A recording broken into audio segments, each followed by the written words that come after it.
असू दे ऐक नाही तर म्हातारा वाघ झाला म्हणून काही गवात खात नाही बाई, एवढं लक्षात ठेव. म्हातारा झाला म्हणून गवात खात नाही, तो शिकार करूनच खाणार. आणि शिकार अशी तशी नाही. आणि म्हणते काय मला म्हणते अक्कल कशी नाही, तुला बाई अक्कल असते तर अशी बेअक्कल सारखी गाणी घेतली नसतीस. अक्कल असते तर अशी बेअक्कल सारखी गाणी घेतली नसती का मला सांगा. एक एवढंसा अंडा आणि एक छोटासा अंडा आणि एक मोठासा अंडा, कुठल्या शास्त्राचं गाणं काय माहित नाही. कुठलं बघ काही अंडे विकायचा धंदा करतो काय मला काही कळलं नाही.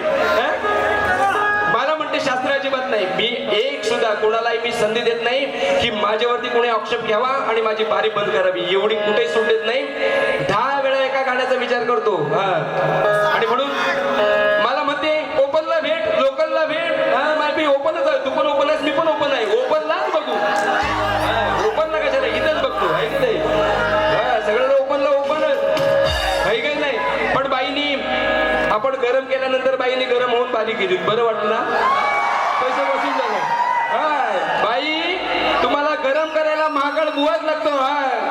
त्याचं शेवल्यांचं काम नाही. सगळ्यांना गरम केले म्हणजे बारीक तापवले, हो असं काही नाही. आणि म्हणून बाई माझ्या नादाला लागू नको. मी जेवढा असं सरळ आहे ना तेवढा वाकडा आहे, डेंजर एकदम. जीवाकडे जाऊ नको माझ्या.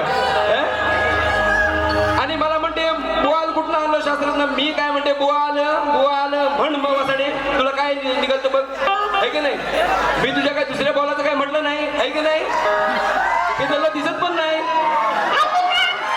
तुझ्यावर काय मला म्हणायचं नाही आहे की नाही.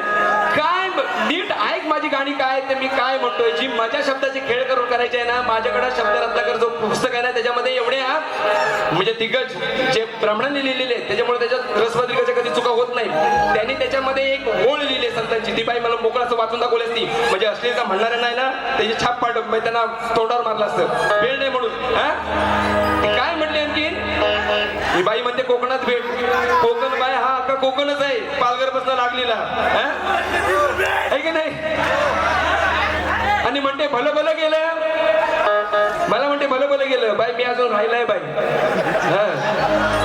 अजून तसाच आहे.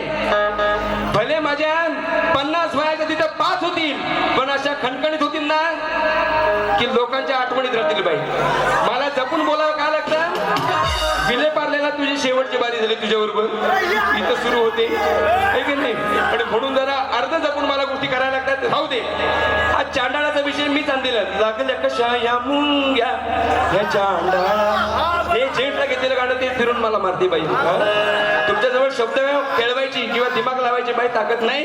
आणि म्हणून पण ती बुवाच्या अंडाला आहे की नाही. आता मी जर दुसरं काय म्हटलं तर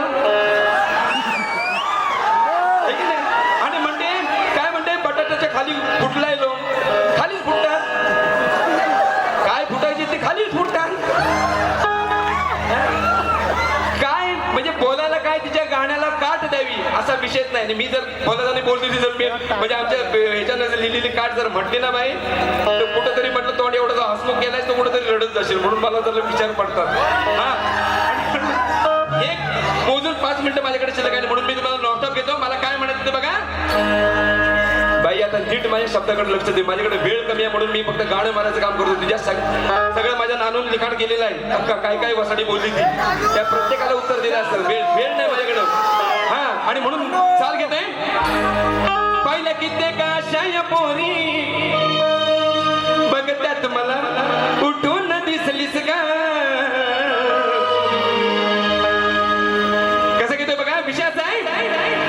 की ज्या वेळेला विषय सांगावं असं का वाटतंय, ह्यानी कधी पाना उलटतात का नाही काय मला काही कळत नाही. द्रोणाचार्य या ठिकाणी शिष्याना या ठिकाणी आपल्या म्हणतात ना आपलं जे संकुल आहे त्या संकुलामध्ये विद्या देत असताना हे दिवसाचे विद्या द्यायची, पण रात्रीचा एक हे दिवसा सगळं बघतलेला रात्री प्रयोग करायचा तो म्हणजे कर्ण. पेंड्याचा पक्षी बनवायचा, वरती टांगायचा, एका डोळ्याने एक बाण लागला तर तो फिरून येईपर्यंत दुसऱ्या डोळ्याला बाण घेतला पाहिजे असं धनुर्विद्या विद्या असलेला हा अर्जुनापेक्षा धनुर्धारी असलेला ज्या वेळेला ज्या द्रोणाचार्यांनी पाहिलं त्यावेळेला अर्जुनाला म्हणताय अरे तुझ्या एवढा वरचढ कोण आहे, वर चढतो कोण आहे तुझ्यावरती, वर चढतो कोण एवढा आहे वर चढतो, रात्रीचा तो पण दिवसाचा करीत नव्हता. भाई मी वाचल्याशिवाय बोलत नाही एवढं ठामपणाने. आता ऐक, अशी एकमेव तू धनुर्धारी, तुझ्यासाठी हा जीव मान तडफडतो. बघ मजेत गाठा या धडपडतो, सांग मला रात्रीचा कोण तुझ्यावर चढतो. पाहतो रात्रीचा कोण तुझ्यावर चढायतो, कोण तुझ्यावर चढतो. मी एवढं सगळं बघतोय, वरचढ आहे कोण, आहे की नाही. बघ मजेत गाठा या धडपडतो, सांग मला रात्रीचा कोण तुझ्यावर चढतो. बघ मजेत गाठा या धडपडतो, सांग रात्रीचा कोण तुझ्यावर चढतो.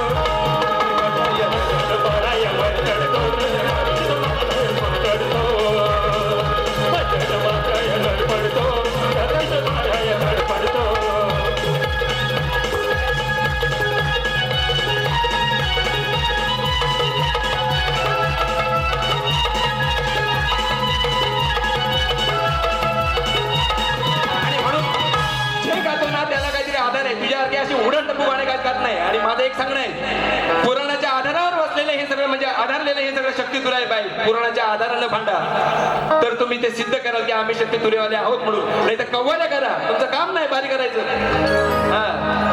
पुराणावरती आधारित आहे आणि म्हणून पुराणाचा आधार घेऊन तुम्हाला जर काही देता आलं न काही देवी देवतांची, आमच्या चंद्रकांत चाललेली आहे, देवदेवतांची विटंबना न होता, शास्त्राला कलंक न लावता या ठिकाणी शब्दाचा खेळ करून वार करण्याची ताकद ठेवा पाहिजे.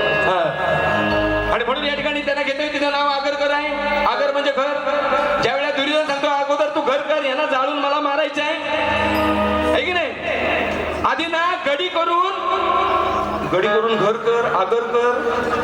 आधी ना गडी करून घर कर, आहे की नाही. मला मेणाचं घर बनवायचं आणि यांना सगळ्यांना मारायचे. कसा विषय घेतो बघा.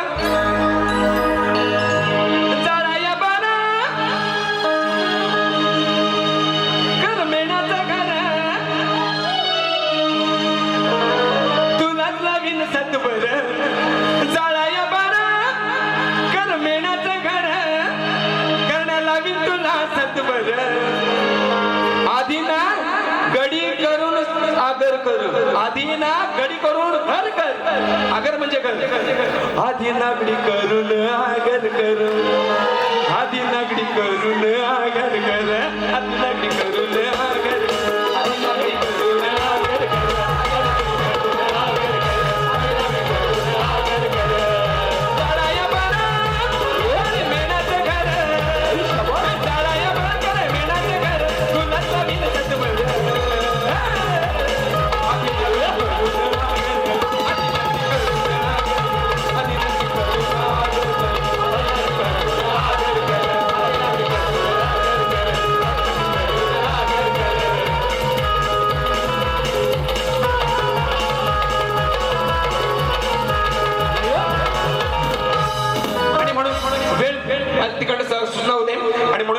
फक्त शेवटचं गीत जाता घेतोय की मराठी माणूस आपल्या मुंबईपासून हरवत चाललेला आहे. मुंबई महाराष्ट्राची संपत्ती आहे, आपलं वैभव आहे, महाराष्ट्राचं ते राखलं पाहिजे आणि म्हणून प्रत्येकानं मराठी बोललं पाहिजे मंडळी. कारण का आज आपण मराठी माणूस इथून हलत एकदम पनवेलपर्यंत पोहोचलाय. मला वाटतं कधी कोकणात पोहोचणार काय शक्यता वाटायला लागलेली की असल्याची कोकणात परत जाणार नाही ना. हे अस्तित्व टिकवायचं आहे तर राहूनच आपलं मराठी पण टिकवलं पाहिजे मंडळी. त्यासाठी लढलं पाहिजे आणि म्हणून म्हणताय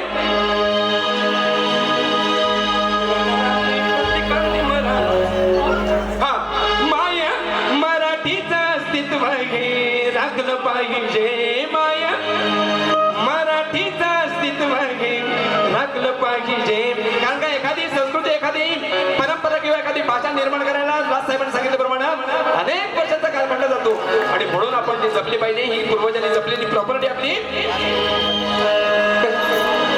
माया मराठीचं अस्तित्व हे राखलं पाहिजे. राहणाऱ्यांनी प्रत्येकाने मराठी बोललं पाहिजे. राहणाऱ्यांनी प्रत्येकाने मराठी बोललं पाहिजे. राहणाऱ्यांनी प्रत्येकाने मराठी बोललं पाहिजे.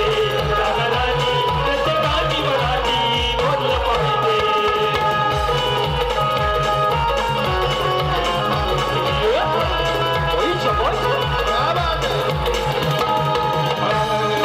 मराठमोळी थोर संस्कृती असे ही साऱ्या जगती.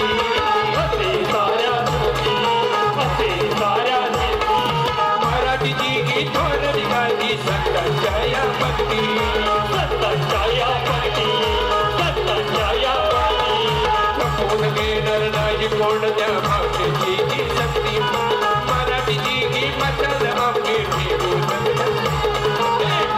ही धगधगती ही धगधगती करीन द्वेष भाषेत त्याला नडद पाहिजे करीन द्वेष भाषेत त्याला नडद पाहिजे राहणारांनी प्रत्येकांनी मराठी बोललं पाहिजे राहणारांनी प्रत्येकांनी मराठी बोललं पाहिजे मराठी प्रत्येकाने मराठी बोललं पाहिजे मराठी प्रत्येकाने मराठी बोललं पाहिजे मराठीसाठी मराठी माणूस असे बघा कडबट मातीमध्ये ना चालू दे कुणाचीही वटवट चित्राची वटवट चित्राची वटवट भाषेसाठी बाजूला ठेवू आमचे हे गटतट अस्मिताना जपणार त्याची काढू आम्ही भरपट काढू आम्ही भरपट काढू आम्ही भरपट कधी दादागिरी त्यांना सोडलं पाहिजे